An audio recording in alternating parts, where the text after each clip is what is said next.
Hello everyone, मैं अश्विनी वशिष्ठ आप लोगों के साथ एक बहुत इंटरेस्टेड टॉपिक आपके साथ शेयर करने वाला हूं। और वो है, जैसे कि आप यहां पर बहुत से न्यूज़पेपर में देखते होंगे, किसी यूट्यूब पर देखते होंगे कि जड़ से अपना घर, ये पंपलेट्स वगैरह भी छपे हो सकते हैं किसी जगह पर, यदि आप देखे होंगे, जड़ से अपना घर, 70 गज में जड़ से बना हुआ मकान।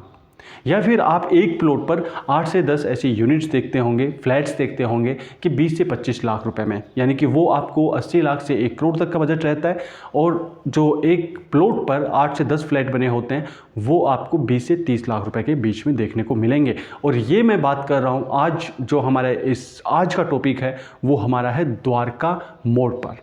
द्वारका मोड़ की बहुत सारे वीडियोज आप लोग देखते होंगे और आपको बहुत ज़्यादा पसंद भी आते होंगे ये घर देखने में। बट हाँ, मैं आपको बता दूं, क्योंकि इनमें एक चीज़ कॉमन होती है, और वो क्या है, वो है एग्रेसिव इंटीरियर वर्क।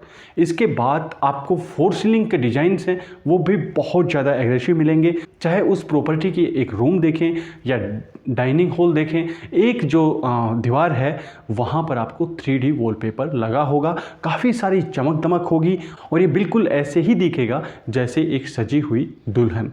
बट जैसे कि दुल्हन आपको 2 या 3 दिन में ही उस मेकअप में अच्छी लगती है, ऐसे ही जो ये प्रॉपर्टीज़ हैं, जिस टाइप का इंटीरियर वर्क किया जाता है, क्योंकि हमने काम किया है इसलिए बता सकता हूँ आपको, 2 या 3 महीने तक आपको अच्छा लगेगा, उसके बाद ये इंटीरियर वर्क आपको अच्छा नहीं लगेगा।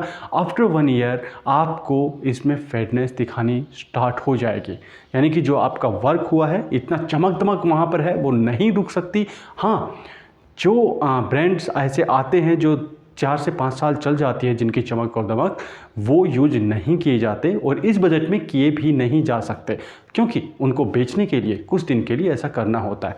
क्योंकि जड़ से घर खरीदने के चक्कर में कभी अपनी ही जड़ें ना हिल जाएं, इसलिए अपने रूट्स का ध्यान पहले रखें। बजट भी कई बार ऐसा होता है, क्योंकि 20 से 30 लाख रुपए का जिसका बजट होता है उसका 90% अपना पहला घर होता है।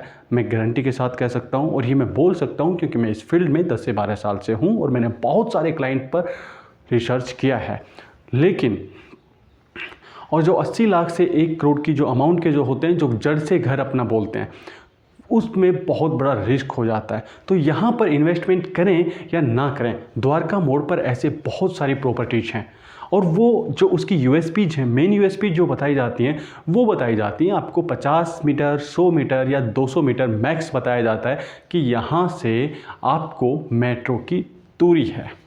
अब मेट्रो के चक्कर में बहुत सारे लोग खरीद भी लेते हैं, चाहे वो किसी गली में क्यों ना हो। लेकिन मैंने जैसा कि बताया, उसका इंटीरियर देखकर, क्योंकि उसको बनाया ही ऐसा जाता है, क्योंकि वहाँ पर आप लोकेशन देखकर नहीं ले सकते, वहाँ पर आप कोई एमिनिटीज वगैरह आपको ऐसी नहीं मिलनी, क्योंकि सोसाइटी के अंदर घर नहीं देख रहे हैं।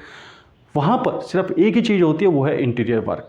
और जब आप फैमिली के साथ वहाँ पर विजिट करते हैं तो आपको छोड़कर आपके परिवार को ये नहीं पता होता कि रजिस्ट्री, लीगल रजिस्ट्रीज क्या होती हैं, ऑथराइज्ड अनऑथराइज्ड कॉलोनी क्या होती हैं, फ्यूचर में जाकर इस पर एप्रिसिएशन क्या मिल सकता है। वो जो देख सकते हैं वो है इंटीरियर वर्क, और वो A1 है दिखने में। यहाँ पर बहुत सारी डील ऐसी होती हैं। बट मैं आपको ये कहूँगा कि जब भी ऐसी प्रॉपर्टीज़ खरीदते हैं, जहाँ भी आप खरीदते हैं, ऑथराइज्ड जाएं, आप उसमें देखें, वहाँ की पॉलिसीज पढ़ें। कि एक, मैं कुछ भी नहीं कह रहा, मैं आपको भी स्टडी करने के लिए बोल रहा हूँ, क्योंकि जब आप घर खरीद रहे हैं तो इतना तो आपका भी बनता है कि आप कम से कम घर खरीदने से पहले वहाँ की अथॉरिटीज़ हैं, गवर्नमेंट अथॉरिटीज़, आप उनसे भी जाकर पूछ सकते हैं कि क्या ये जो घर मैं खरीदने वाला हूँ ये लीगल है या नहीं। क्योंकि उसके लिए मैं बताऊँगा ज़्यादा अच्छा नहीं लगेगा, लेकिन वो आपको सच बताएंगे और आपको सुनने में भी अच्छा लगेगा। इसलिए जब भी आप जाएं ऐसा पूछें, क्योंकि 1 करोड़ आप कहीं भी डाल रहे हैं, चाहे 20-25 लाख रुपए ही क्यों ना डाल रहे हो। जैसा कि मैंने बताया, जिसका 20 लाख 25 लाख बजट है, उसका अपना पहला घर होता है और उसके साथ बहुत सारे सपने जुड़े होते हैं, और यदि उसके साथ ऐसा कुछ गलत हुआ तो बहुत बड़ी प्रॉब्लम हो जाएगी। और मैक्सिमम टाइम यहाँ पर ऐसी लोकेशंस में, मैं किसी भी लोकेशन की बात कर रहा हूँ, अकेले द्वारका मोड़ की ही नहीं, यहाँ पर जो पॉलिसीज हैं उनको वायलेट किया जाता है। और उसके बाद जब प्रॉब्लम आती हैं वो फेस कौन करता है, वहाँ का बायर। क्योंकि आपने इन्वेस्टमेंट किया, तो गवर्नमेंट की क्लियर पॉलिसीज हैं कि आप घर खरीदने से पहले अथॉरिटीज़ से पूछ सकते थे कि ये लीगल है या नहीं है। अब ज़्यादातर जगह पर रजिस्ट्री ही नहीं होती, जहाँ पर रजिस्ट्री होती हैं कुछ जगह पर कुछ लोग करा देते हैं। मैं आपको ये कहता हूँ कि रजिस्ट्री कराने का मतलब ये नहीं है कि आप वहाँ के ओनर बन चुके हैं। यदि वो अनऑथराइज्ड कॉलोनी है, आपकी रजिस्ट्री हो चुकी है। अब कुछ लोग बोलेंगे कि ऐसा कैसे हो सकता है, होता है। यदि आप रियल एस्टेट का थोड़ा बहुत नॉलेज रखते हैं तो आपको पता होगा।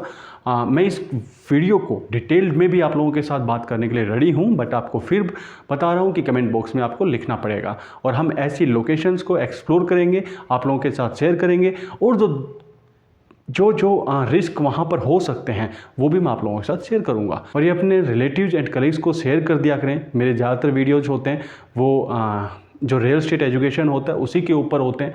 मेरे अपने बेनिफिट्स के लिए बहुत कम होते हैं, कोई 20 वीडियो में 1 वीडियो आता है। और रियल एस्टेट की ऐसी इन्फॉर्मेशन से जुड़ा रहना चाहते हैं तो सबसे पहले इस चैनल को सब्सक्राइब कर लेना और लाइक भी कर दिया करो यदि अच्छा लगता है। तो नहीं लगता कोई बात नहीं, छोड़ दो। सो जो रिस्क फैक्टर की बात करने के साथ साथ हमें उसके सॉल्यूशन की भी बात करनी चाहिए कि यदि हम यहाँ पर घर खरीदें ना तो फिर कहाँ खरीदें, क्योंकि हम यहाँ पर जॉब करते हैं, कुछ और रीजन्स हैं जो इस लोकेशन से हम जुड़ना चाहते हैं। तो फिर मैं आपको बता दूँ कि सॉल्यूशन यही है कि आप 5 से 7 किलोमीटर दूर जा सकते हैं, 8-10 किलोमीटर जा सकते हैं। तो किसी ऐसे प्रोजेक्ट में लीजिए, क्योंकि इसके नियर बाई जो काफ़ी सारे ऐसे बहुत अच्छी सोसाइटीज़ भी हैं यदि, लेकिन और कुछ ऐसी सोसाइटीज़ भी हैं जो गवर्नमेंट पॉलिसीज़ के अंडर आती हैं, लेकिन उनका आज के दिन प्राइस 1.5 CR से स्टार्ट होता है, 2 CR से स्टार्ट होता है। तो वो तो आप नहीं खरीद सकते।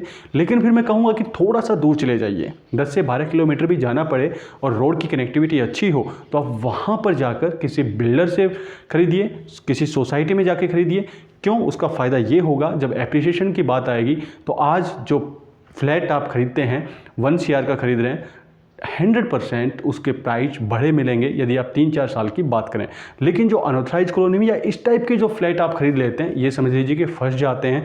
जब आप खरीदते हैं 1 करोड़ का कोई फ्लैट और यदि आप बेचने निकलेंगे तो अगले ही दिन वो 80 लाख का नहीं बेच पाएंगे, 70 लाख का नहीं बेच पाएंगे। मैं लिख के दे सकता हूँ।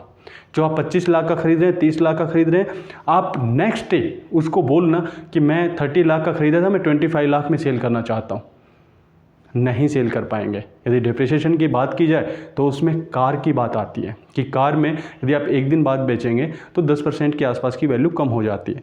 लेकिन यदि इस टाइप की प्रॉपर्टीज़ हैं उनमें 20% तक कम हो जाती है। ये मैं आपको आज बता देता हूँ। सो मैंने आपको बताया कि कोई भी आपको कुछ भी कहे कि लीगल है, ये है, आप एक काम कीजिए, गवर्नमेंट अथॉरिटीज़ में जाइए और वहाँ पर पहले पूछ के जाइए, किसी के साथ मत जाइए जिससे आप डील करना चाहते हैं। अकेले जाइए और फिर बात कीजिए, 2 से 3 लोगों से बात कीजिए, आप सारी बातें क्लियर हो जाएंगी। और हाँ, जो यहाँ तक बने हुए थे उनको टोटल इन्फॉर्मेशन मिली है, जो बीच में छोड़ के चले गए कोई प्रॉब्लम नहीं है, क्योंकि ऐसे भी बहुत सारे लोग होते हैं जो 1 मिनट में 10 मिनट की बातें सुनना चाहते हैं। ऐसा पॉसिबल नहीं है। सो फिर मैं कहूँगा ऐसी इन्फॉर्मेशन से जुड़े रहने के लिए चैनल को सब्सक्राइब कर लें। वीडियो अच्छा लगा हो तो लाइक कर दें, अदरवाइज इसको स्किप करें। Thank you very much. मिलेंगे किसी ऐसी इन्फॉर्मेशन के साथ, तब तक के लिए थैंक यू वेरी मच।